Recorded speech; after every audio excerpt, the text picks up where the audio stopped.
Hello children, I hope you all are doing good.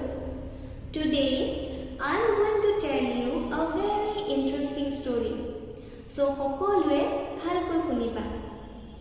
এদিন এখন black cloud আৰু white ক্লাউডে এটা কম্পিটিশ্যন কৰিম বুলি ভাবিলে। সিহঁতে মাথো অকমান ফূৰ্তি কৰিব বিচাৰিছিল। সিহঁতৰ মা উত্তৰ বতাহে সিহঁতক ৰখাবলৈ চেষ্টা কৰিছিল। মাকে সিহঁতক ক'লে এই সময়টো ভাল নহয়। পিছে সিহঁতে মাকৰ কথা নুশুনিলে। সিহঁতে আকাশৰ মাজলৈ ওলাই আহিছিল। 1, 2, 3 আৰু কম্পিটিশ্যন ষ্টাৰ্ট হৈছিলে।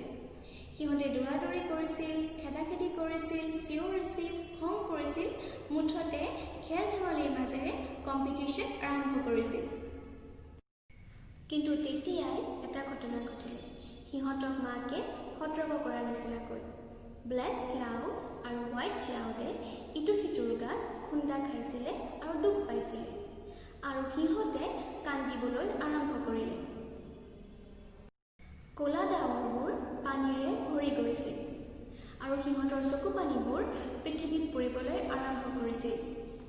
দেউতাক সূৰ্যই সকলোবোৰ চাই আছিল। দেউতাকে সিহঁতক কন্দা বন্ধ কৰিবলৈ ক'লে আৰু শান্ত কৰিলে। তাৰ পিছত তেওঁৰ সৰু পৰিবোৰক সিহঁতৰ চকু পানী মচিবলৈ পঠিয়ালে। ইজনীৰ পিছত সিজনীকৈ 7জনী পৰি আহিল। ফাৰ্ষ্টজনীয়ে ভায়লেট কালাৰ কাপোৰ পিন্ধি আহিছিলে, ছেকেণ্ডজনীয়ে ইণ্ডিগো, থাৰ্ডজনীয়ে ব্লু, ফ'ৰ্থজনীয়ে গ্ৰীণ, ফিফথজনীয়ে য়েল্লো,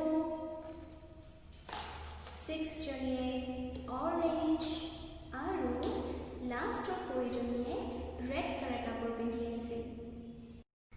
সিহঁতে ডাৱৰবোৰৰ চকু পানীবোৰ মুচি শুকুৱাই দিছিল, কিন্তু সিহঁতৰ কাপোৰ কানিবোৰ তিতি গৈছিল। সূৰ্যটো আকাশত উজ্জ্বলকৈ জিলিকি আছিল, গতিকে সিহঁতে সিহঁতৰ কাপোৰ কানিবোৰ ৰ'দত শুকুৱাবলৈ মেলি দিলে আৰু সিহঁতৰ কাপোৰৰ পৰা ৰেইনব'ৰ সৃষ্টি হৈছিল।